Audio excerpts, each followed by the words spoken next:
We've got that still small town feel. So you have a care and bonding with this community. Yes. And you're the shop owner here. How long have you been owner? Actually 10 months at this location. And what is it that you love about being a shop owner? Helping people out, watching when they pick up their car, they're happy, helping them through a tough situation. When your car's in an accident, it's always bad. So what made you decide to be an owner, and how did you get started? Didn't like mowing lawns, and so I started changing oils and radiator support, clutches. By the time I was 14, 16, painted my first car in my mom's garage. It kind of blossomed up from there. So you have a real passion for what you do. Oh yeah. And you enjoy what you do, is that? Yes. It just as many cars we bring in here, we see that you're always here smiling and wanting to get back and helping out. What are some of the things that your clients are saying or your customers are saying when you bring up? Well, that I pretty much take the burden off their shoulders as much as I can.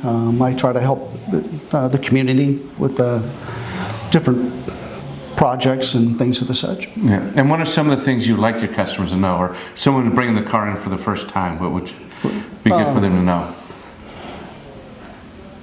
That I can, basically help them out. I can take a lot of the weight, be able to start to finish. I explain the whole process, how the insurance companies work, if it's an insurance job. If it's not an insurance job, then I can go through the whole process of taking the car apart and giving them a fair estimate. So, and one of the things I noticed is when we did, and I brought a car here before, you explained everything from not only the insurance perspective and the paperwork, but you came out and you showed me the car, what needed to be done, yes, and some of the recommendations. And the neat thing I liked afterwards is that you were showing me what you did and how it improved and how to maintain and care for it. So you showed me before and after, and before we even signed paperwork, you made sure I was satisfied. Yes. So that's a really nice thing that I liked about you.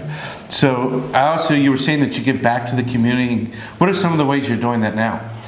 We have a car that we're in the process of fixing up, and we're going to give it to a veteran here in Milpitas. Mm-hmm. It's a little Saturn View. We're working with the Chamber of Commerce and my next door neighbor mechanic, going to do some mechanical work, do the brakes, put a new clutch in it, make sure it's a sound running car that's in good condition. And so you're getting that ready. Yes. That's coming up this summer, isn't it? Yes. Hopefully in the next couple of weeks. And there are some other things you do on an ongoing basis. You want to tell us a little bit about those? How you give back to some of the schools? And the schools, I do I donate to the lunch programs. Usually towards the end of the year, kids rack up bills on their lunch and they're not able to go to some of the field trips and stuff because they owe money.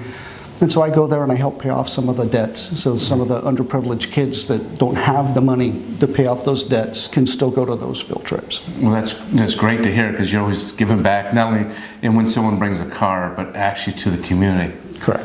So I'd like to thank you for being on board and being on the show. And I'm Joseph Bradley. And I'm Kurt Brunshwiler. Thank you for watching.